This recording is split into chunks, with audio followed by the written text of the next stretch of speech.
Buenas tardes a todos. Bienvenidos a este que es el primero de los webinars organizados por la Universidad de la Costa, por la Facultad de Arquitectura. Les agradezco su presencia aquí a este evento y quería introducirles a nuestra conferencista de hoy, la doctora Cecilia Galimberti.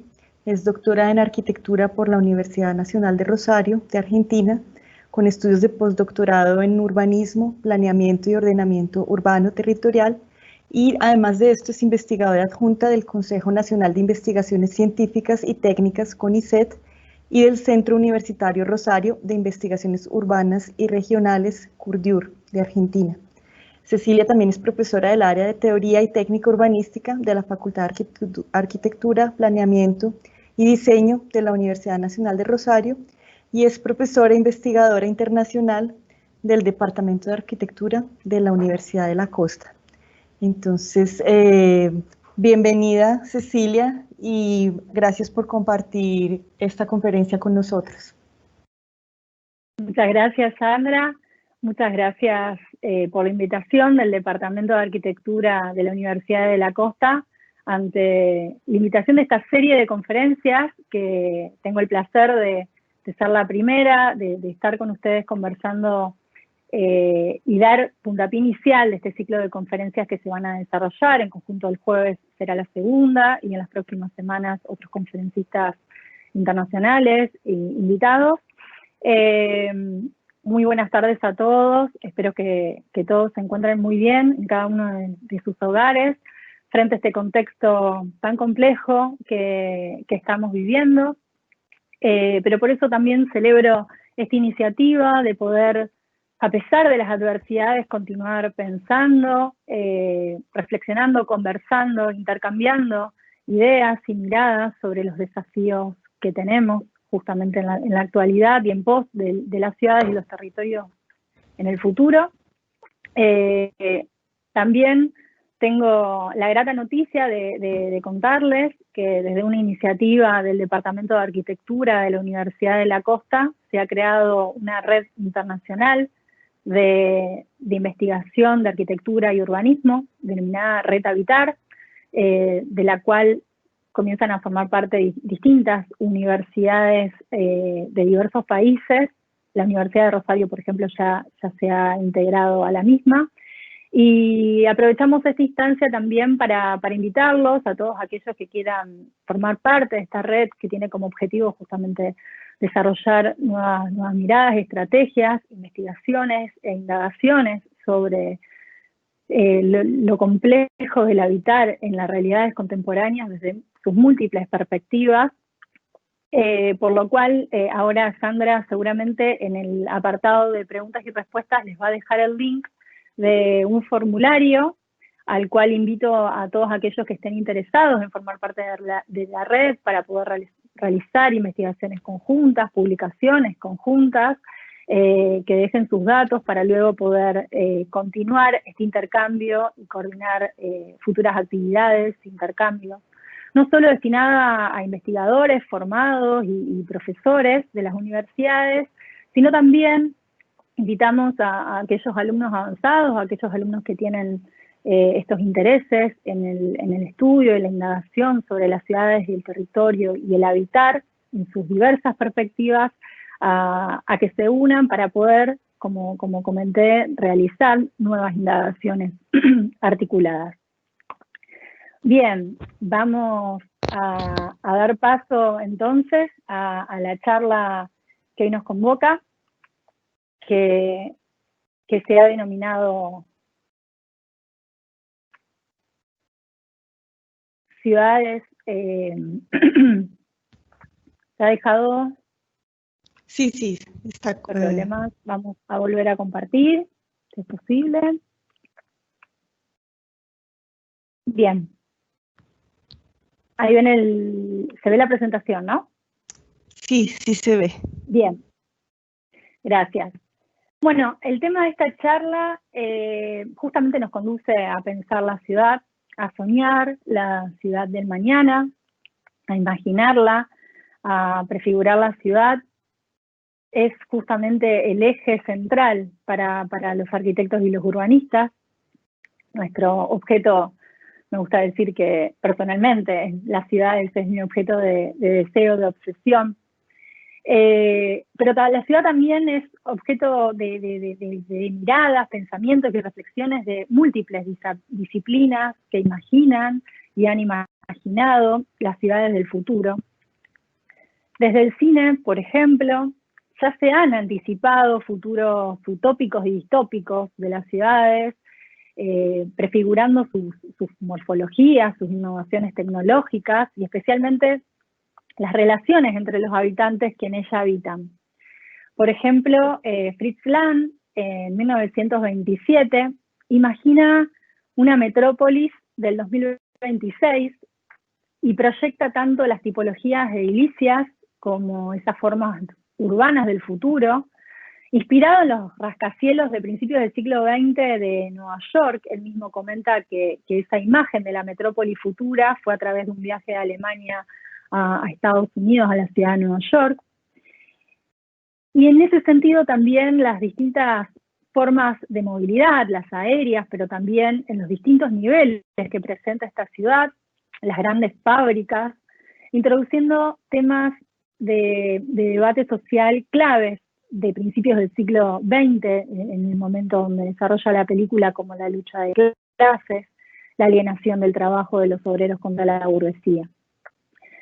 Décadas después, Blade Runner, en 1982, Ridley Scott, a partir de una obra literaria de Philip Dick, recrea Los Ángeles en el año 2019.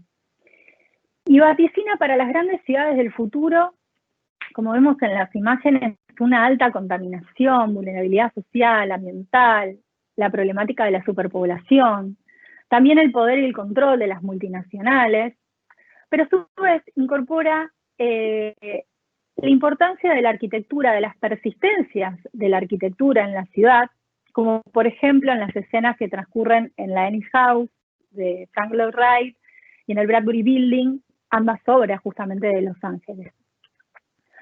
Luc Besson, en su Quinto Elemento de 1997, imagina nuevamente la ciudad de Nueva York, que es esta ciudad de pensamiento, pero ahora la prefigura para el año 2263, o sea, la ciudad para el siglo XXIII. Y además de otro de los tópicos que ya mencionamos para Blade Runner, que aquí trabaja, incorpora también el tema de los efectos del cambio climático y de los procesos extractivos del territorio. En este caso, focaliza en el rol del agua. Vemos en las imágenes de la derecha cómo este proceso extractivo del agua para la venta hacia otros planetas en la película genera una notable disminución del nivel del mar y vemos cómo la isla de Manhattan, que conocemos hoy, la Estatua de la Libertad y el puente de Brooklyn en la imagen inferior, quedan elevados en relación a esa nueva Nueva York del nivel inferior. Y actualmente, series como Westworld, en su tercera temporada este año, en 2020, proyecta al mundo en el 2058, enfocándose sobre la destrucción del ambiente por parte del ser humano. También incorpora tópicos como la innovación tecnológica y el control de la sociedad. Y para ello selecciona enclaves de arquitectura y de ciudades para poder representar ese futuro soñado, como la Ciudad de las Artes y las Ciencias en Valencia, de Calatrava y Candela, y también distintos emplazamientos de la ciudad en Singapur.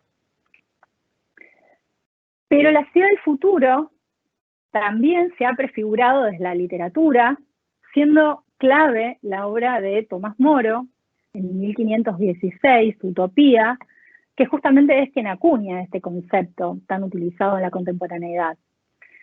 Desarrolla esa isla de utopía y realiza una profunda reflexión crítica sobre la sociedad y su modo de habitar, y propone en cambio un nuevo mundo, un nuevo modelo urbano, podríamos decir, que luego vamos a ir trabajando sobre ese concepto.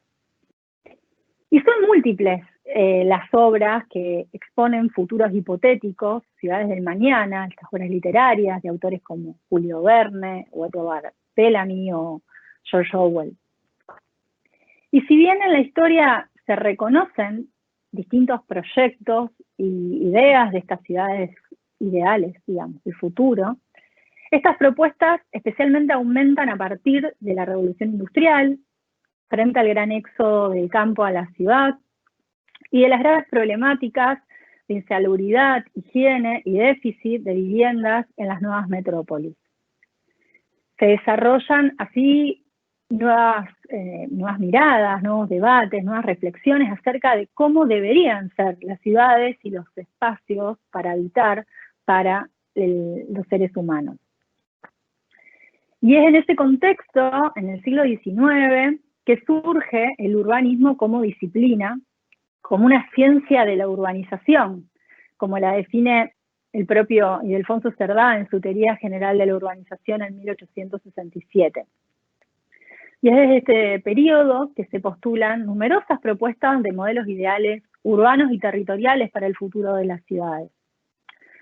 Por ejemplo, desde Inglaterra, Ebenezer Howard, en 1898, en su libro denominado Mañana, un camino pacífico hacia una reforma real, propone a la ciudad jardín como un nuevo modo de hábitat, el cual, como vemos también en la imagen superior derecha, propone estos tres magnetos, digamos, sobre la unión de esta ciudad entre las bondades tanto del campo como de la ciudad.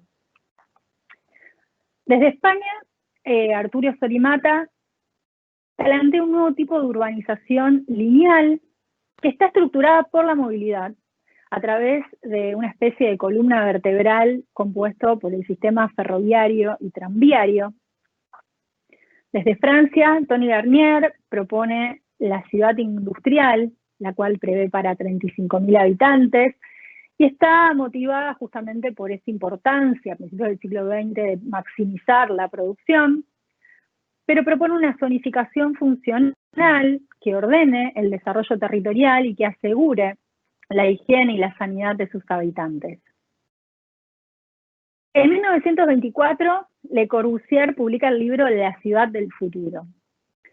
Y en ese libro expone su ciudad contemporánea para 3 millones de habitantes, el cual se había planteado hacía 2 años.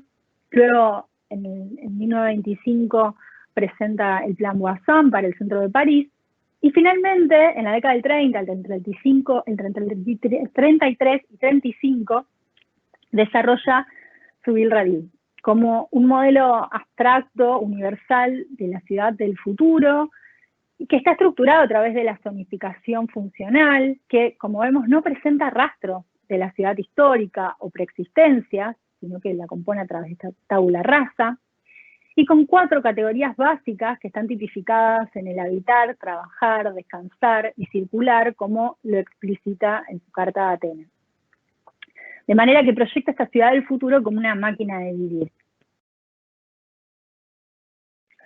Desde Alemania, en 1927, Hilbersheimer justamente realiza otra propuesta diferente a la de Le Corbusier, planteando una zonificación vertical, poniendo en contacto directo la vivienda con el trabajo y el comercio. Justamente critica esa zonificación de Le Corbusier por la cantidad de desplazamientos innecesarios y el colapso de tráfico que se puede producir. Cruzando el océano en 1932 desde Estados Unidos, Frank Lloyd Wright define a la metrópolis como fea, congestionada, desastrosa económicamente y mal administrada. Entonces, frente a ese estado de situación, propone un modelo de ruralización extensiva y que se basa en la descentralización. Contrapone esa mirada de estos grandes rascacielos y la alta densidad que presentan las ciudades en ese momento histórico y las propuestas de la densificación, y él dice que 1.000 personas por hectárea no es prever el futuro porque sobran 980. Y predice, y atención aquí porque esto lo vamos a retomar, el futuro de la metrópolis es la baja densidad en un continuum semiurbano y semirural. Y él propone en cambio una densidad de 15 habitantes por hectárea. Luego de la Segunda Guerra Mundial, que se requiere repensar la reconstrucción de las ciudades, se desarrollan nuevas corrientes de pensamiento y que justamente ponen en crisis esas miradas funcionalistas y racionalistas previas, y propuestas como las de Archigram en la década del 60, que están inspiradas en los avances tecnológicos y articulan con elementos de la ciencia ficción y del pop art. Y estos proyectos resultan claramente radicales y diferentes a los previos, postulando esta ciudad futura. Por ejemplo, en la imagen superior, la Playing City o la Walking City, ambas del 64.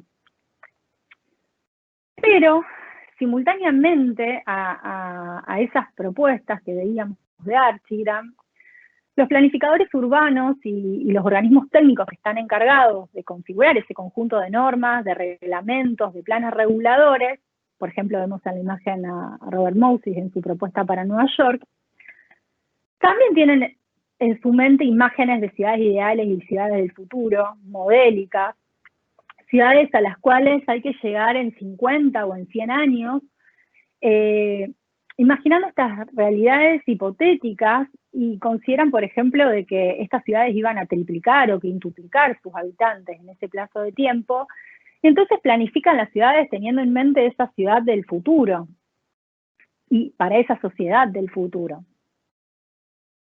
El urbanismo moderno, los congresos internacionales de arquitectura moderna, el CIAM, y el planning norteamericano, y en conjunto con sus instrumentos, por ejemplo el zoning, la zonificación, resultan sumamente influyentes para el planeamiento en América Latina y para la configuración de sus planes reguladores a mediados del siglo XX. Y es a través de estos postulados que se proyectan las ciudades latinoamericanas del mañana. Sin embargo, desde distintos contextos geográficos y también desde distintos ámbitos disciplinares, especialmente desde la década de 1950 y 1960, existe una fuerte crítica a esos modelos de planeamiento, y se reclama, en cambio, la importancia del análisis, de la comprensión de la ciudad contemporánea, de las realidades cotidianas de la sociedad, a través de un mayor conocimiento más profundo de la historia, de sus persistencias, de su identidad, de las prácticas cotidianas de sus habitantes. Autores como Kevin Lynch, Jane Jacobs, Aldo Rossi son precursores de esas miradas. Como también es crucial el reclamo del derecho a la ciudad que realiza Henry Lefebvre a fines de los 60, quien expone que el derecho de los habitantes urbanos justamente es el de construir, el de decidir y el de crear la ciudad desde un destino sumamente amplio. Desde el siglo XX al siglo XXI, vemos que este abanico de nuevas miradas se fortalece y se enriquece en las décadas siguientes y desarrolla un amplio campo de pensamiento y de reflexión. Y realiza un giro, podemos decir, del planeamiento urbano, ahora mucho más cerca del conocimiento de la ciudad real, a través de estas múltiples capas históricas que lo conforman, pero también así los procesos recientes, activos, vivos, que impactan en nuestros territorios. El Programa de las Naciones Unidas para los Asentamientos Urbanos, ONU Habitat, ha declarado recientemente el advenimiento de la era urbana, generada justamente por el rápido crecimiento de la población mundial en las ciudades. Según estudios de la ONU del 2014, el 54% de la población mundial ya reside en áreas urbanas y se prevé que para el 2050 ese porcentaje será el 66%. Entonces, en el siglo XXI, este concepto de lo urbano resulta sumamente complejo para definir, dado que aborda un rango aparentemente ilimitado de procesos, de transformaciones y de condiciones socioespaciales. Se registra actualmente un proceso de urbanización extendida que sucede de manera desigual en grandes extensiones y en todo el planeta. Las aglomeraciones se van transformando en complejas y densas redes de relaciones que a su vez se vinculan con otros lugares, con otros territorios, que atraviesan múltiples escalas, incluidos justamente aquellos ámbitos tradicionalmente clasificados como no urbanos o ajenos a esta condición urbana. Autores como Eamon Tripp Brenner exponen que la ciudad hoy está en todos lados y en todas las cosas. Las huellas de la ciudad están en todos los lugares. Y esa división tradicional entre campo y ciudad ha sido completamente destruida. Estas marcas de urbanización abarcan, por ejemplo, los corredores intercontinentales de transporte, las rutas marítimas, submarinas, los circuitos de energía, los ámbitos destinados a la extracción de recursos, e incluso también al espacio exterior, el junk space, o sea, la basura espacial. Entonces, ante este panorama es que nos preguntamos cuáles son los desafíos y oportunidades que existen en las ciudades y que tenemos por delante para poder prefigurar las ciudades anheladas para el próximo ciclo. Desafíos que son múltiples, complejos, diversos y están sumamente interconectados entre sí. Y a continuación voy a exponer sintéticamente lo que considero que son 10 tópicos clave sobre los cuales trabajar para las ciudades del siglo XXI. En primer lugar, es necesario reconocer y comprender la tendencia de la expansión urbana generalizada. Hoy, numerosos territorios crecen y se expanden en torno a sus núcleos históricos, o también por dispersión de nuevas áreas residenciales en áreas cada vez más alejadas de la ciudad central. De manera que se tiende a un amplio consumo del suelo y se transforman áreas tradicionalmente rurales o sectores ambientales de reserva, ahora en suelo urbano. Y se disminuye así notablemente la densidad poblacional. Y esto se refleja en los distintos continentes, en Asia, en Europa, en Norteamérica, también así en América Latina. Como vemos, por ejemplo, en el caso de México, en el término de 24 años, o sea, entre 1990 y 2014, duplica su extensión urbana. Y esto trae aparejado estas nuevas realidades territoriales y del modo de habitar de las sociedades que lo habitan. Esta diapo bien podría pertenecer a un fotograma de alguna de las películas que mencioné al comienzo, pero corresponde a una foto aérea del 2006 de un municipio del área metropolitana de México.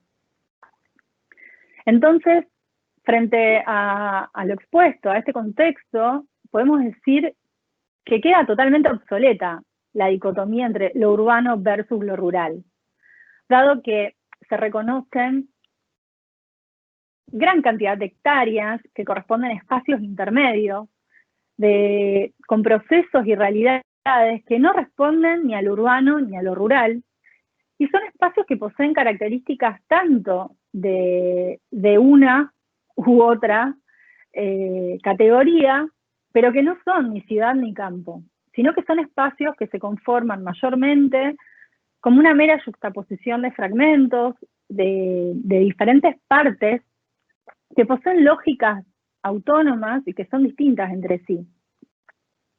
Estas profundas transformaciones han ocasionado que especialmente en las últimas 2 décadas sean diversos los arquitectos y urbanistas en todo el mundo que han indagado acerca de estos espacios y presten atención a estas transformaciones que ocurren, por ejemplo, especialmente en los ámbitos tradicionalmente rurales.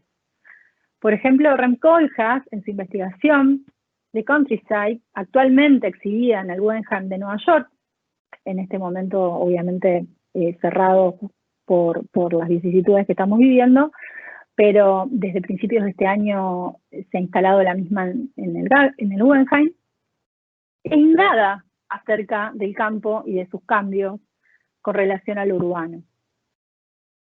Entonces esta expansión generalizada ocasiona distintos impactos y efectos, entre los que podemos nombrar el alto consumo del suelo, que se urbanicen áreas con un importante valor natural o histórico patrimonial. Se produce la congestión de las infraestructuras existentes. Se tiende también a la segregación de grupos sociales. Existe un mayor consumo energético, disminuyendo por ende la sostenibilidad ambiental y también la cohesión social.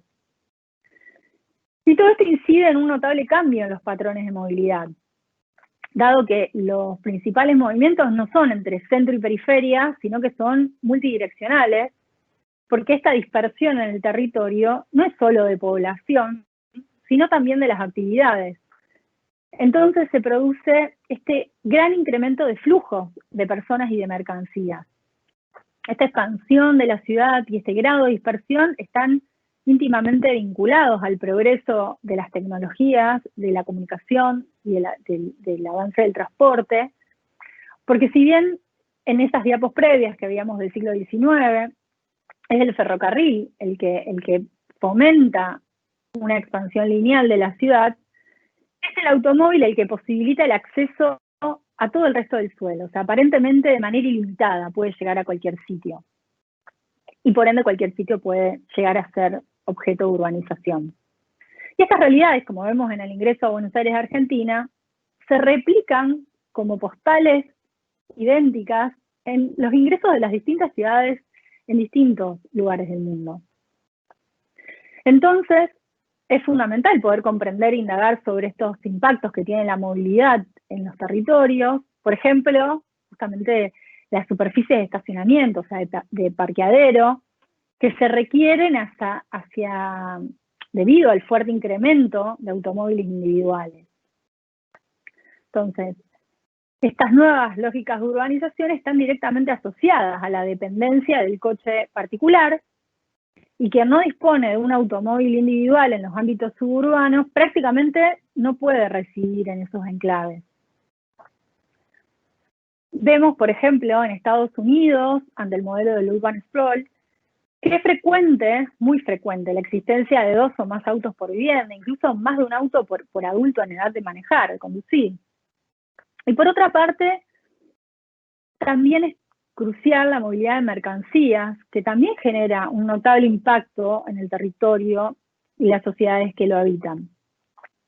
Por ejemplo, el Gran Rosario en Argentina en los últimos años se ha posicionado como uno de los principales, y el principal en el 2017, polo exportador de oleaginosas a nivel mundial. Por ejemplo, en el 2018 se exportaron desde sus terminales portuarias 40 millones de toneladas de granos y subproductos. Y como vemos en la imagen, solo 1 millón de toneladas equivale a 40.000 camiones. O sea, en un año, en este sector, en este solo territorio, en este área metropolitana de Rosario, se exportaron 40 millones de toneladas. Entonces, por todo esto, la movilidad se posiciona como un tema clave, central para el futuro de las ciudades, y también así es fundamental poder redefinir o reconducir esas tendencias en los modelos de urbanización, a fin de que podamos desarrollar sistemas sostenibles de transporte público por sobre esa tendencia del automóvil individual, para lo cual se requiere abordar estrategias integradas, desarrollando estos sistemas articulados que sean eficientes, sostenibles y accesibles a todos, pero sobre todo manteniendo una mirada atenta al equilibrio y a lo que implica cada parte de este sistema, sus requerimientos, sus demandas y sus impactos.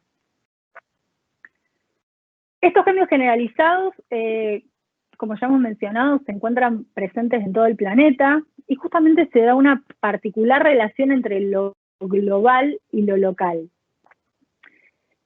El proceso de globalización desde fines del siglo XX ha transformado nuestras formas de consumir, de gestionar, de pensar y de producir el espacio, y las actividades estratégicamente dominantes se encuentran mayormente organizadas en redes globales de decisión, de intercambio. Y esta hiperconexión se encuentra íntimamente vinculada a la homogeneización de procesos, de realidades y situaciones como las que estamos viviendo actualmente en todo el mundo. Por ejemplo, las imágenes inferiores, no me cabe duda de que son imágenes cotidianas de cada uno de nosotros, sin importar si estamos en Colombia, en Argentina, en Chile, en España o en China. Esta homogeneización también tiende a desarrollar paisajes análogos, o sea, paisajes que se repiten en las distintas ciudades, y muchas veces estos paisajes anulan particularidades locales y simplemente son imágenes genéricas, reiteradas una y otra vez. Pero, paradójicamente, se profundizan estas homogeneidades, pero a su vez profundiza las diferencias. En cada una de estas ciudades que tienen en algunos sectores estos paisajes análogos, genéricos, también tiene profundas desigualdades, ciudades duales en cada uno de estos ámbitos.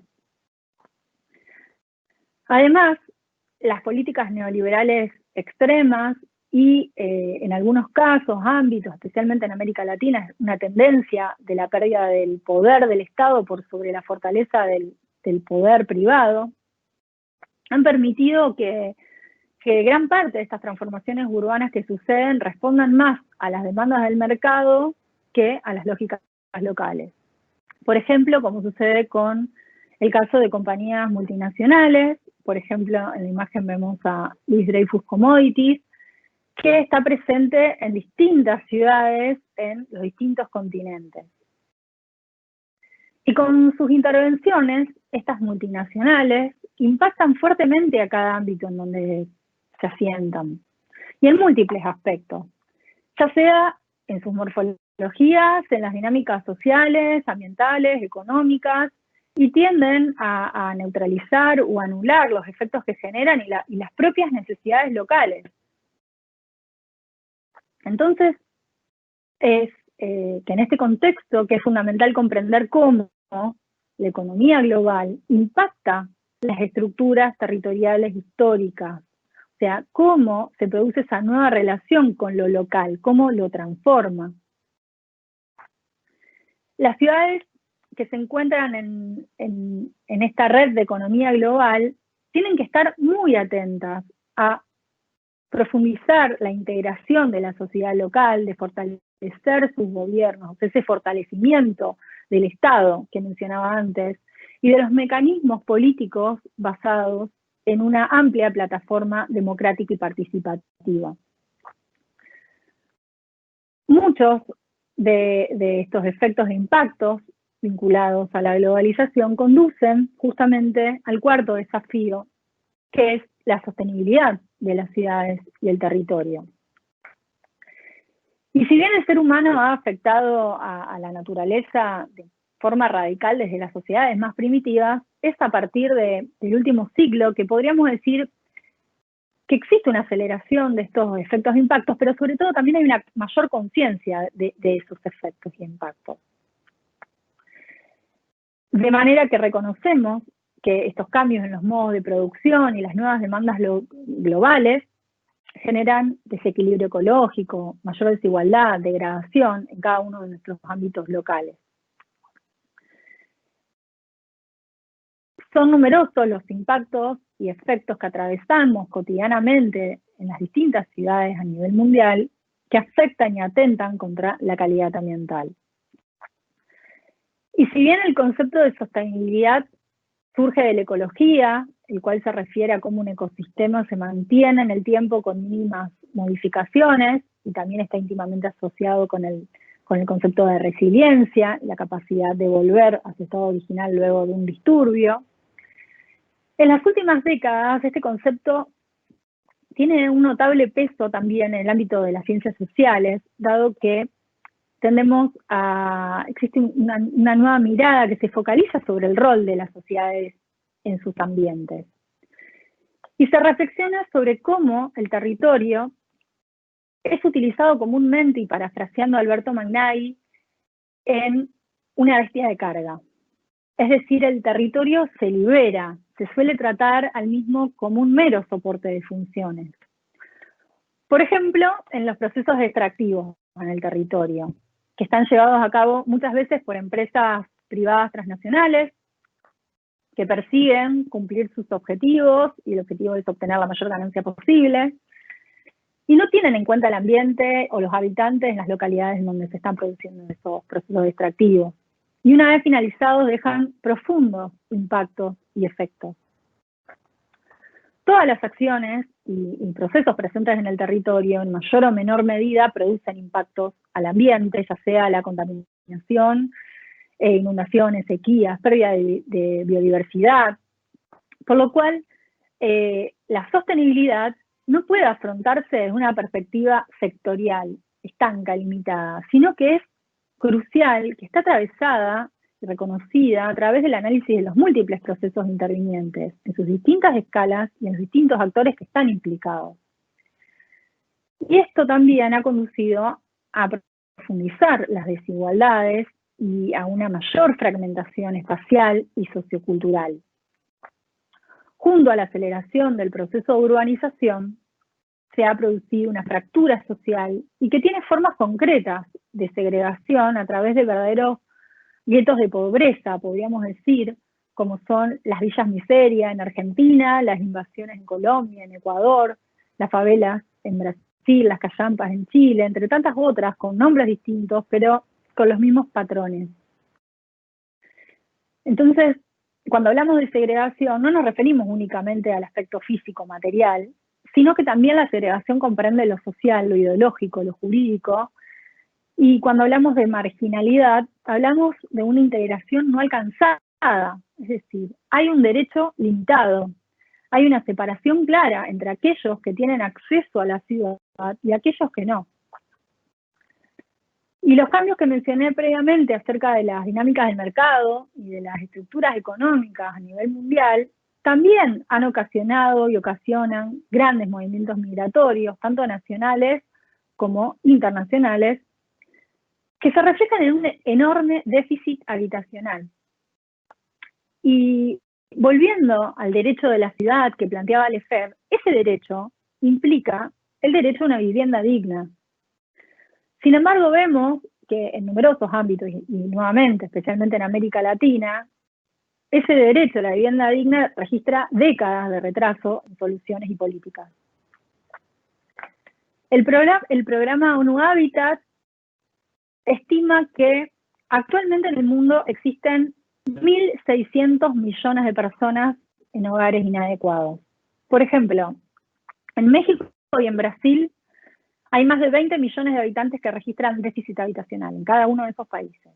Y en otros países como Argentina, o Colombia, o Ecuador, esas cifras se encuentran en el orden de 3.500.000 habitantes.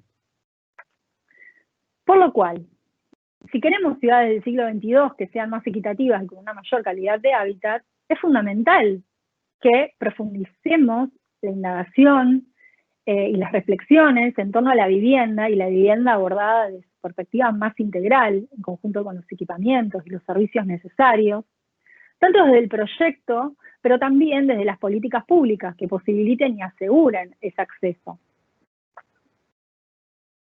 El sexto desafío se vincula con el rol del patrimonio en nuestras ciudades, y entendemos también el patrimonio desde su perspectiva más amplia, que aborda tanto lo tangible como lo intangible, y que disponemos como legado de las sociedades presentes. Las ciudades son fuente histórica de las sociedades del pasado, y también corresponden a las características. Justamente el patrimonio forma parte de los elementos de identificación y de la identidad de cada lugar.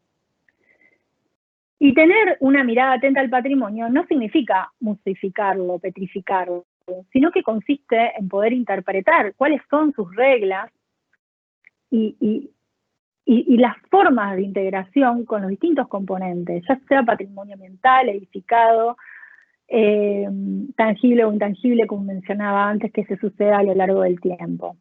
Y este patrimonio es una oportunidad del rol de lo local en el marco de lo global, acerca de qué nos distingue, qué nos identifica ante los otros. La protección, la valorización de las huellas existentes tiene que ser objeto de una inversión colectiva y de apropiación social, destinada tanto a la reutilización desde el sentido material, pero también desde lo simbólico en términos de representación social. Y dentro de los recursos que existen en las ciudades, el patrimonio es un recurso escaso y no renovable, por lo cual esa valorización es decisiva para su permanencia a través del tiempo y para las sociedades futuras. Entonces, este desafío que tenemos en la actualidad para poder abordar y preservar el patrimonio consiste en poder realizar una detenida reinterpretación del lugar, poder transformarlo activamente en relación a las necesidades contemporáneas de la población. Y es a partir de esa atenta reinterpretación de las huellas territoriales que es posible conservar los caracteres identitarios. Y este punto se vincula con el próximo, que justamente consiste en la regeneración y revitalización urbana. Los cambios y transformaciones de la globalización que mencionamos traen también aparejadas fuertes transformaciones en sectores estratégicos, claves de identidad de la ciudad, que están vinculados mayormente al origen, al motor de conformación de las mismas, y que están localizados en áreas estratégicas. Por ejemplo, esto ocurre con las áreas portuarias, ferroviarias e industriales. Y estos centros históricos, frente a esos cambios en el proceso de urbanización, ante una expansión generalizada y generación de nuevas centralidades, los centros históricos tienden a atravesar una degradación, tanto edilicia, pero también así de los intercambios sociales. Entonces, muchas ciudades se encuentran ante el desafío de poder generar propuestas de revitalización urbana. Sin embargo, este desarrollo atrae inversiones del capital y también hacia nuevos actores que tienden a ocasionar procesos de gentrificación y elitización de estos espacios. Esto produce la pérdida o expulsión de la población que tradicionalmente los habitaba, dado que se genera un aumento en los valores del mercado, también cambian el uso de estos edificios, tienden a ser lugares de mayor atracción para el turismo y para la comercialización de la cultura y el patrimonio. Entonces, cuando hablamos de renovación o rescate de los centros históricos, implica que esa renovación no es solo edilicia, sino también de este cambio de uso y también así de poder rescatarlos de aquellos usos indeseables, como ocurre con el comercio informal o con cuestiones de inseguridad en las ciudades.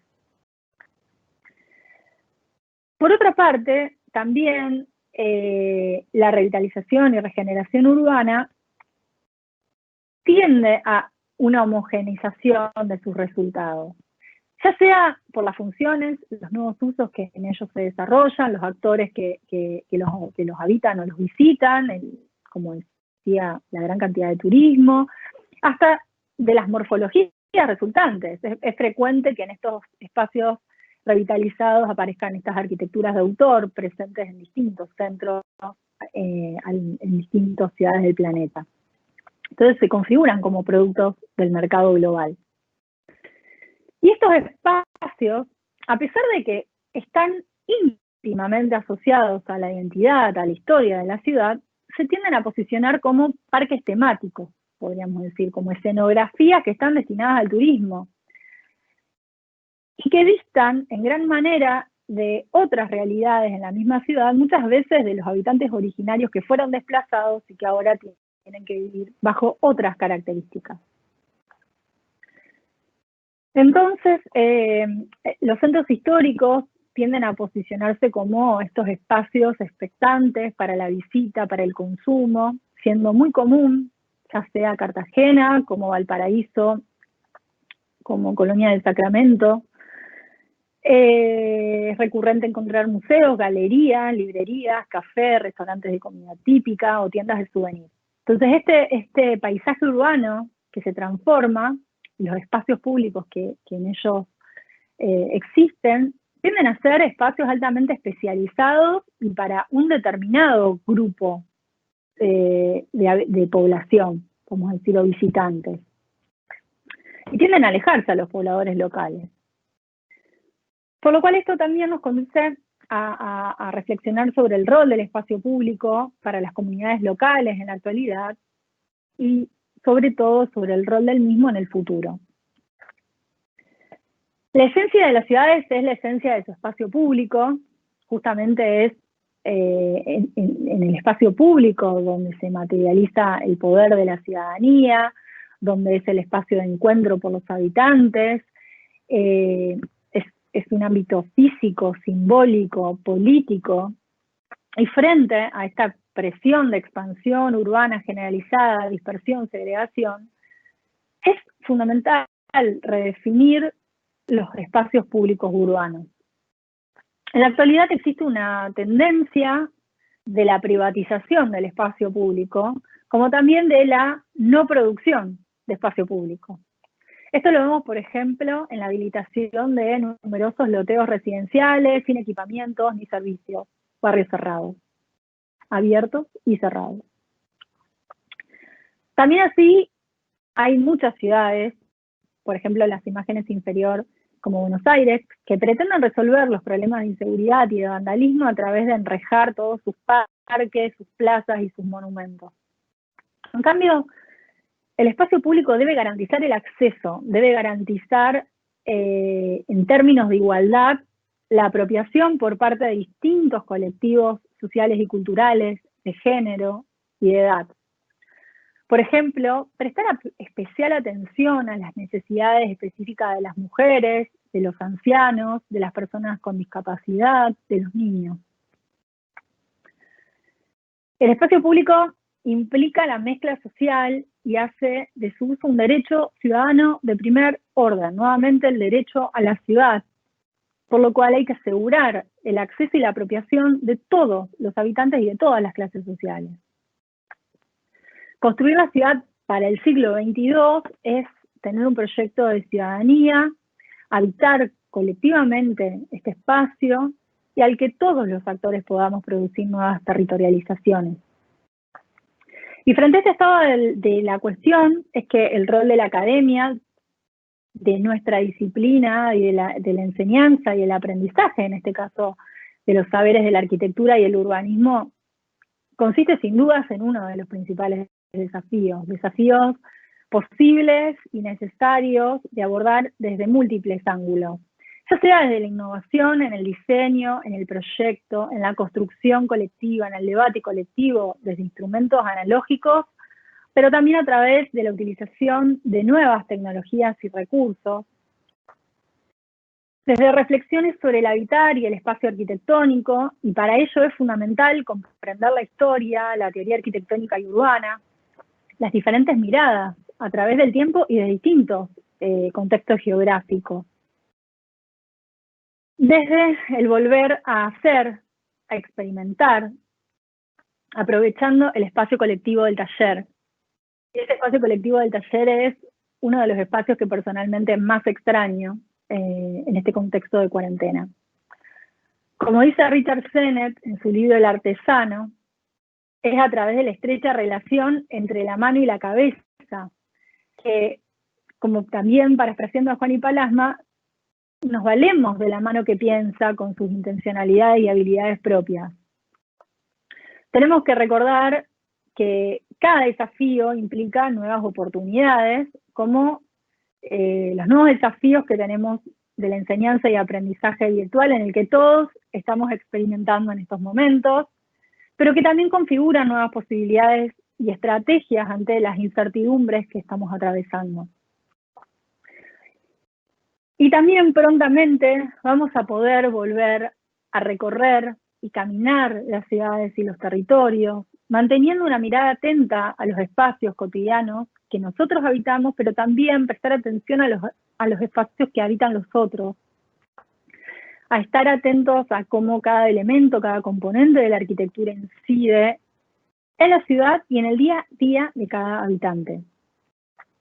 Entonces, frente a este panorama global, y junto al conocimiento y desarrollo que posibilita nuestras aulas, nos lleva a la necesidad de proponer nuevas estrategias e instrumentos de actuación que requieren comprender a cada ciudad en su contexto específico, porque la capacidad de analizar y de diseñar estrategias, más que nunca se requiere una perspectiva convergente a nivel global, pero una acción diferenciada de cada localidad, según sus propias especificidades.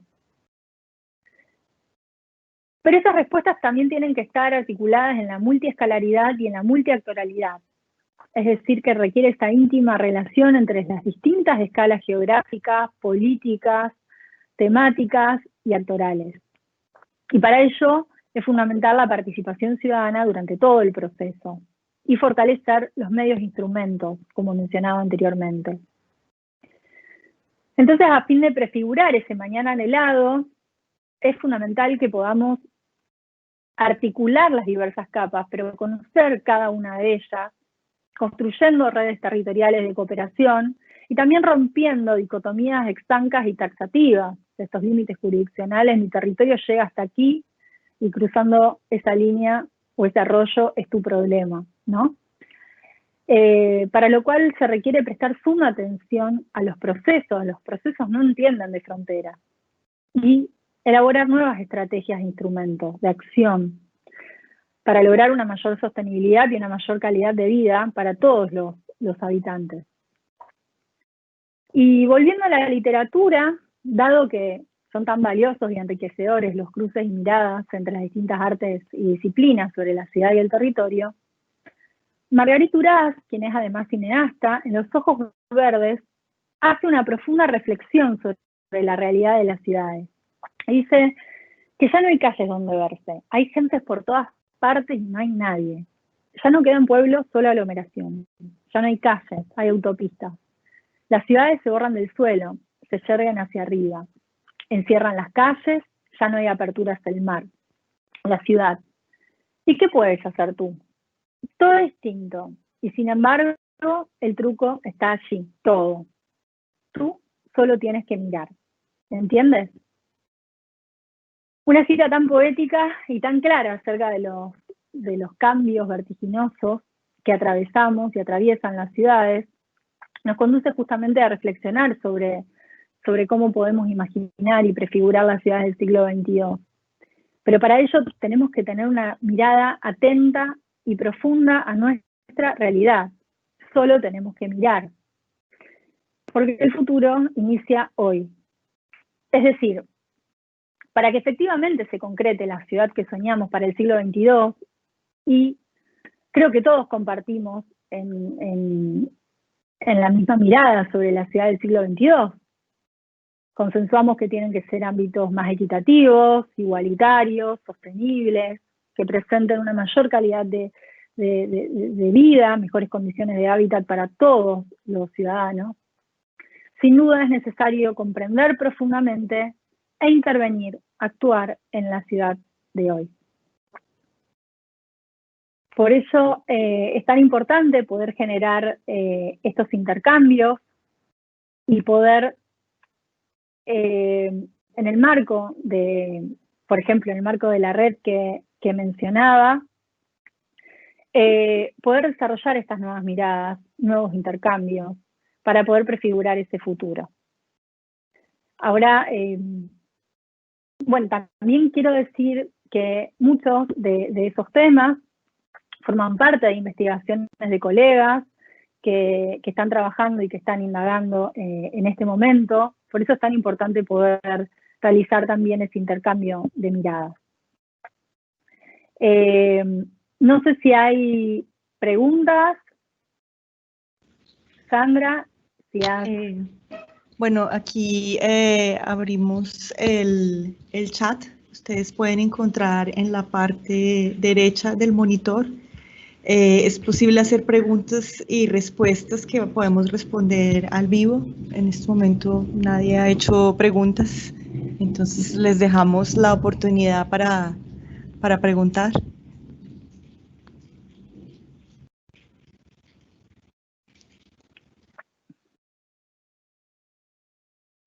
Bueno, mientras se animan a preguntar, me gustaría comentarles, algunos se inscribieron en un formulario para recibir informaciones sobre este evento. Aquellos que no se han inscrito, voy a colocar aquí el link del formulario. Con este enlace ustedes pueden después colocar sus datos personales y les podemos enviar una grabación de la presentación de Cecilia apenas esté disponible la grabación en YouTube.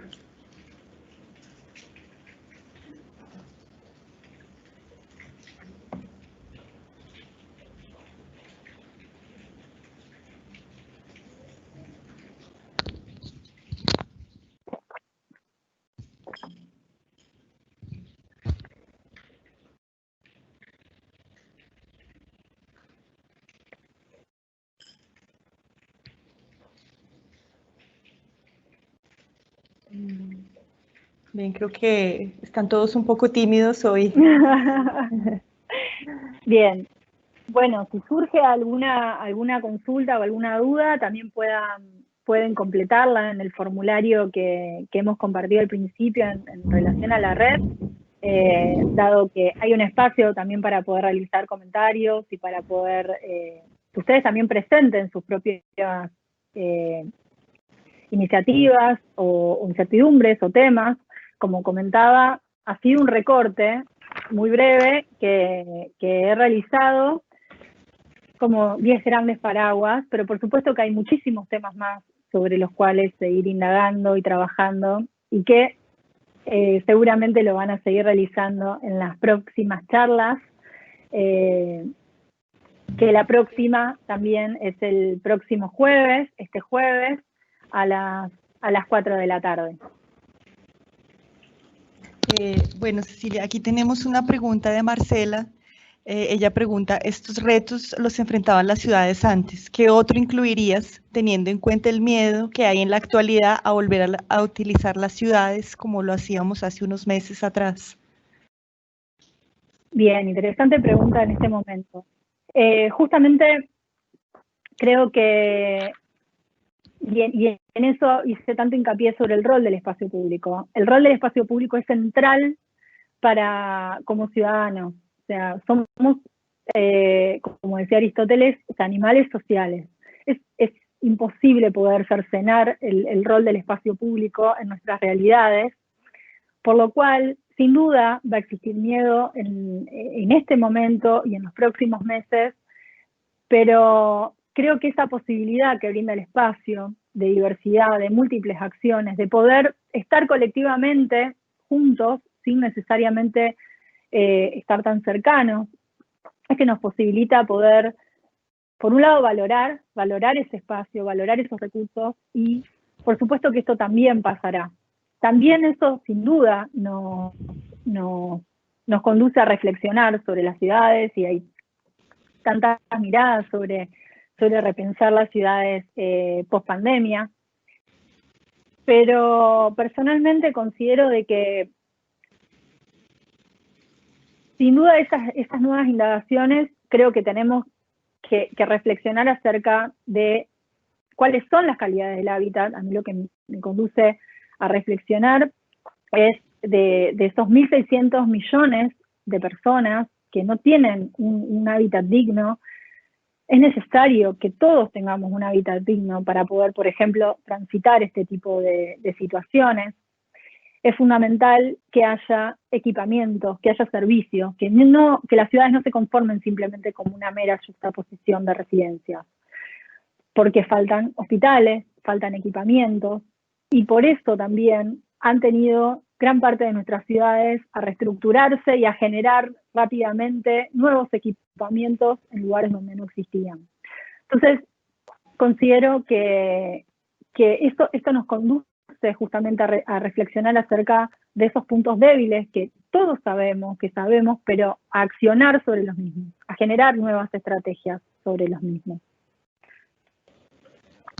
Bueno, aquí tenemos otra pregunta de César Pruto. Él pregunta si el espacio sería el gran foco de la ciudad del siglo XXII. El espacio es y ha sido, creo, el gran foco a lo largo de todos los siglos. Justamente el espacio en sus múltiples concepciones. El espacio de la vivienda, el espacio público, el espacio de la ciudad, el espacio de intercambio, el espacio privado, el espacio de relaciones. Creo que repensar esos espacios y la relación con el otro y el modo de habitar es esencial para los próximos futuros. Es el gran desafío y también el gran tema para los arquitectos y urbanistas. Reflexionar y generar nuevas miradas en pos del espacio, y por eso también mencionaba sobre la importancia de poder indagar sobre la historia y la teoría de la arquitectura, sobre cómo ese proceso de pensamiento y de producción del espacio se ha dado a través de la historia y cómo va a prefigurarse en el mañana. Tenemos otra pregunta, alguien pregunta anónimo, ¿cuáles pueden ser algunas de estas nuevas estrategias y herramientas para proyectar la ciudad del siglo XXII? Es una pregunta bastante, digamos, amplia de responder. Tenemos, Orion Nello, por ejemplo, plantea que los problemas son globales y las respuestas son locales. O sea, sin duda, cada problemática que compartimos, como hemos visto y hemos visto en las imágenes que se replican en una y otra ciudad, en los distintos continentes, estamos ante determinados procesos análogos, pero sin duda, cómo impactan en cada uno de nuestros territorios y las respuestas que tenemos que dar a cada uno de esos territorios con nuestros contextos políticos, económicos, sociales particulares, tienen que ser respuestas específicas. En relación al planeamiento, creo que uno de los principales desafíos que se tiene justamente es esa mirada ampliada del territorio. Si bien cada país tiene políticas y leyes diferentes en relación a la jurisprudencia de los usos del suelo, pero es fundamental porque todavía, al menos en los distintos casos que he estudiado, falta una integración justamente a través de esas distintas escalas, y es difícil prefigurar las transformaciones o también protección, por ejemplo, ante los casos de reservas ambientales o de protecciones ambientales que intervienen en numerosas jurisdicciones, establecer políticas articuladas en tiempo real.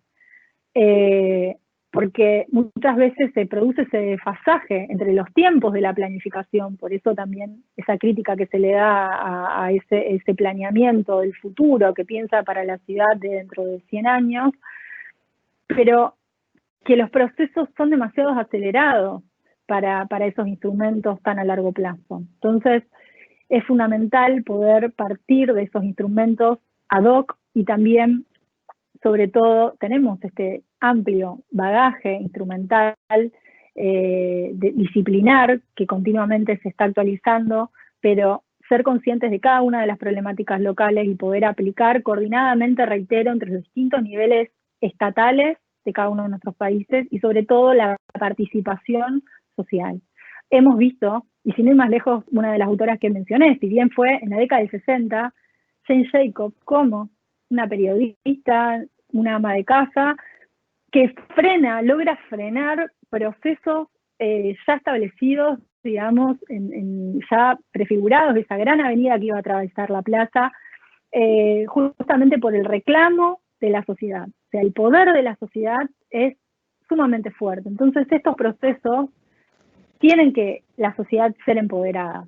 Y para ello tenemos que generar nuevos instrumentos participativos y, como mencionaba antes, en todo el proceso de planificación, no solamente una vez que ya está prefigurado el plan o los lineamientos generales, poder presentárselos, sino activamente desde el comienzo y recorrer el territorio, recorrer junto con los protagonistas del territorio.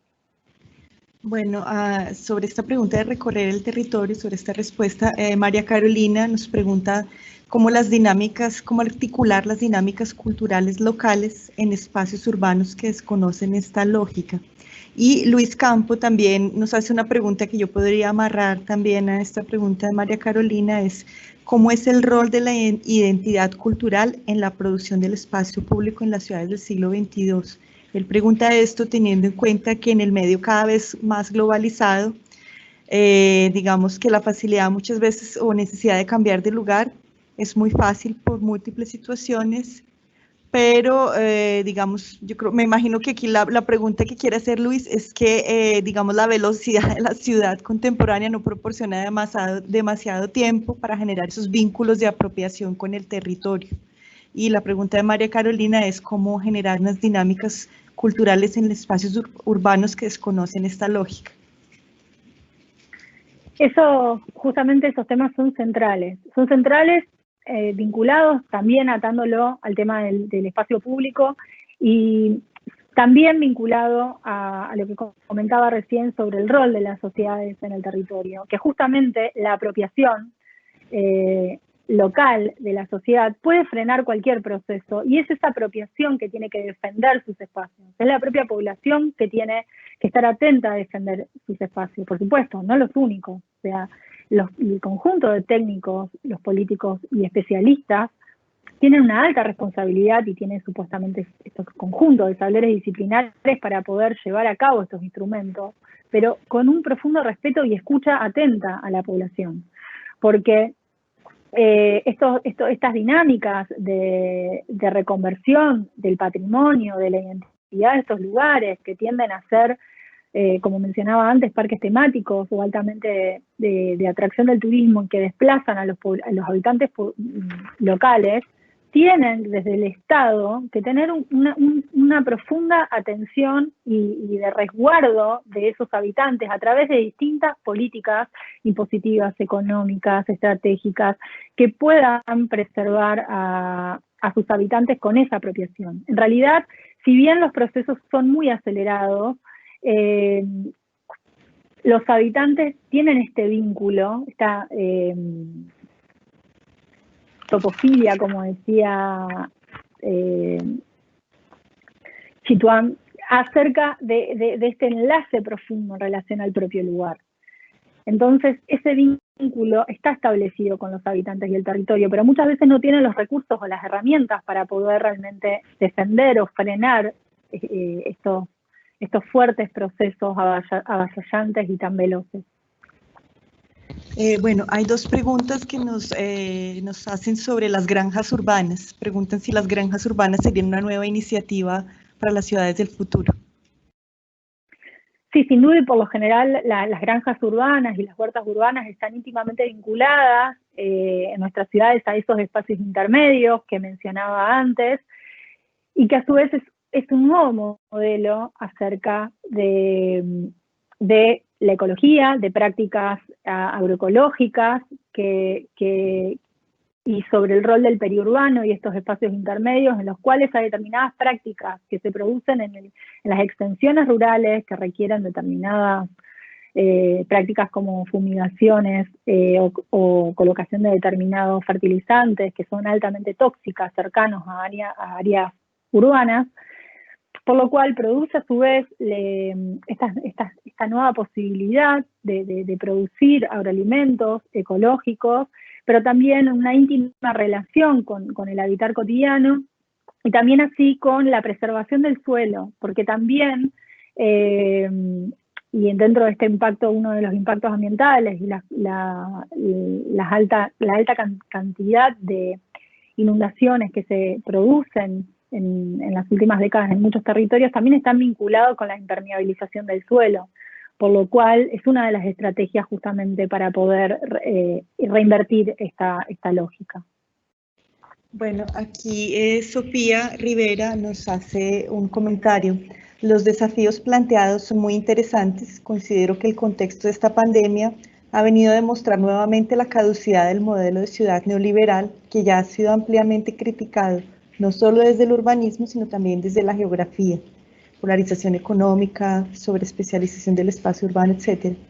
Esto me recuerda a la cita de Jameson en su discurso de presentación de Arqueologías del Futuro, en el que mencionó que es más fácil imaginar el fin del mundo que el fin del capitalismo, como una crítica a todas estas obras que plantean distopías en las que muestran un colapso de las sociedades actuales y del modelo capitalista sin mostrar una alternativa real a este.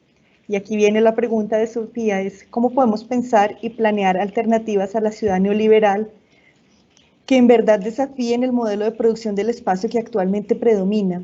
¿Será a través de la producción social del hábitat? Creo que como una alternativa inmediata, justamente es el empoderamiento de los lugares. Es el poder de cada uno de estos lugares, de estas prácticas, como mencionaba, de reivindicar la lógica de las prácticas cotidianas del lugar, y sin duda, en lo que mencionas en esta reinterpretación del hábitat. El hábitat en sentido amplio, ¿no?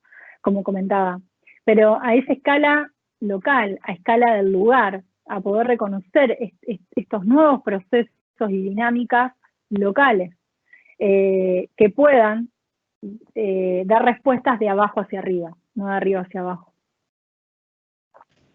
Ok, bueno, aquí Ileana nos pregunta qué piensas acerca de la nueva mirada que ha traído esta pandemia al territorio y cómo se está visualizando el nuevo uso de las ciudades. Creo que por eso, como comentaba antes, en relación a la pregunta anterior sobre esta pandemia, nos hace reflexionar acerca de creo que pone en evidencia la gran deuda existente en gran parte de nuestras ciudades, como mencionaba antes, sobre el hábitat, sobre el recibir, sobre la carencia de equipamientos, y pone en evidencia la importancia del rol del espacio público. Al menos en Argentina, actualmente la cuarentena es obligatoria, no se puede salir a la calle, y llevamos más de un mes en cuarentena, y realmente existen desde distintos ámbitos, y uno lo ve a través de los medios y de las redes sociales, la cantidad de reclamos de la población que reclama permisos para poder acceder a la calle, al espacio público, para que salgan los chicos. Y eso evidencia la importancia del rol que tienen para nuestras ciudades. Por lo cual, repensar ese espacio público, dotar de más espacios públicos que sean aptos y adecuados justamente para determinados procesos, pero sobre todo sobre la dotación de políticas que den respuestas a las viviendas, a situaciones de hacinamiento, porque justamente, por ejemplo, en Argentina los lugares que más se está evidenciando el contagio es aquellos lugares que están más hacinados, por lo cual eso es lo que no podemos seguir permitiendo como sociedad y desde el punto de vista de la arquitectura y el urbanismo como territorios, y dar respuestas a condiciones dignas del habitar. Ok. Bueno, aquí hay alguien que pregunta, un anónimo que pregunta, si bien los problemas son globales, los grandes centros urbanos tienden a servirse de otros territorios y ocupar más recursos. ¿Cómo equilibrar territorialmente los recursos en un contexto de crecimiento demográfico? O en otras palabras, ¿cómo repensamos la metrópolis en términos de escala? Vinculado justamente a los recursos y a los procesos neoliberales que mencionaba antes sobre las grandes multinacionales y los procesos extractivos, es fundamental el rol del Estado. Por eso el empoderamiento y la fortaleza del rol del Estado en defensa de los intereses de su población, y también así de los efectos e impactos que va a generar el ambiente. O sea, son grandes los réditos económicos que estos procesos tienen por detrás. Mayormente, por supuesto, la mayor ganancia son de las propias empresas multinacionales, pero también son estos ingresos que el Estado ve como sumamente necesarios en países justamente con economías complejas. Pero es fundamental, nuevamente, poder poner un freno, poder poner articulaciones, definir cómo van a llevarse a cabo cada uno de ellos, cuáles son los impactos, cuáles son los costos, poder generar determinados límites a esos procesos extractivos, porque realmente es uno de los principales desafíos que tenemos para nuestros territorios. Y reitero la importancia de la articulación entre las distintas escalas y los distintos niveles gubernamentales. Lo local, el nivel, por eso cada país tiene su propia lógica jurisdiccional y su propia lógica política, de división política, pero el territorio del municipio tiene que articularse con el territorio estatal, de provincial, en el caso de Argentina, como también así nacional. Los distintos niveles tienen que estar articulados íntimamente. Esto debo decir que es cuasi una utopía. O sea, utopía entendida como algo cuasi inalcanzable. Entiendo lo complejo que es cuando hay distintos signos políticos que eso se lleva adelante, pero eso nuevamente el rol de la sociedad, que son los factores comunes que van a estar persistiendo en el territorio, pero hay una toma de conciencia y cada vez más sobre la importancia de poder planificar articuladamente y en la multiescalaridad. Ok, bueno, tenemos tenemos muchísimas preguntas, vamos a tratar de agruparlas. Digamos, Oscar Jiménez nos pregunta cómo recuperar espacios marginales densamente urbanizados, carentes de espacio público y de relación con la ciudad. Y antes de Oscar, otra pregunta también nos hacían sobre hablar un poco más del concepto de revitalización urbana y mecanismos para reincorporación de la población a estos lugares. Digamos que estas dos preguntas podrían asociarse en una misma respuesta. Justamente es poder reconocer, hay diversos ejemplos que se están llevando a cabo. También, por ejemplo, ha sido un desarrollo, una ganancia en las últimas décadas que estos asentamientos han sido vistos como algo siempre que es necesario trasladar, que es necesario correr, siempre a otro lugar, que sea el problema de otro. Por supuesto, siempre que no estén en lugares que sean altamente vulnerables, ¿no? Lugares que no sean urbanizables, como ocurre en determinados sectores inundables o sectores inestables desde el punto de vista de localizaciones en barrancas, etc.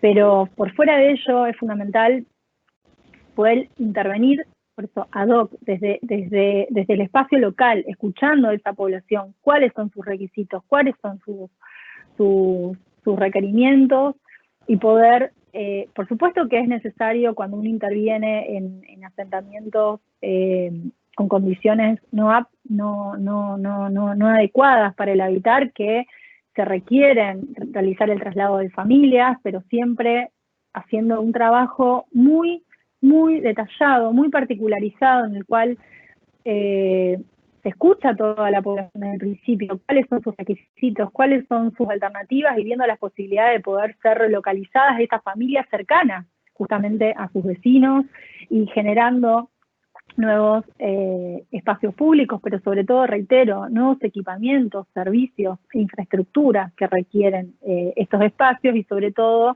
el rol, digamos, también que alcancen el poder legal, ¿bien? Eso es un dato fundamental, porque estos asentamientos irregulares, ilegales, es fundamental también que alcancen la posesión. Y también vinculado a la revitalización de estos centros, ocurre un poco lo mismo.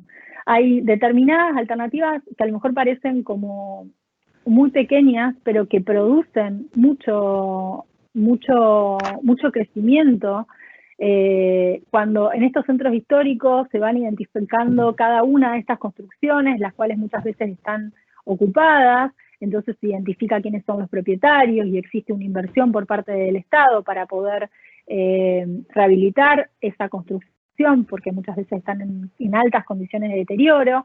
Pero también, como decía, hay excepciones impositivas, políticas públicas, si bien, por eso, en cuanto a las políticas públicas del hábitat, no necesariamente la respuesta va a ser generar nueva vivienda, construir nueva vivienda como respuesta de política pública, sino que hay muchas alternativas en cuanto a la rehabilitación y la refuncionalización de viviendas que están deterioradas, ocupadas, a poder que esa misma población acceda a esas viviendas y que sea el Estado que las recupere a través de distintos instrumentos, como también así el acceso a viviendas que están en sectores, pero justamente a través de la regulación del mercado en alguna de esas unidades habitacionales.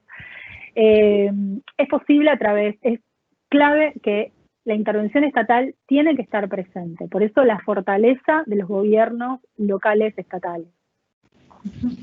Bueno, tenemos dos preguntas, yo creo que serían las últimas dos para finalizar el webinar.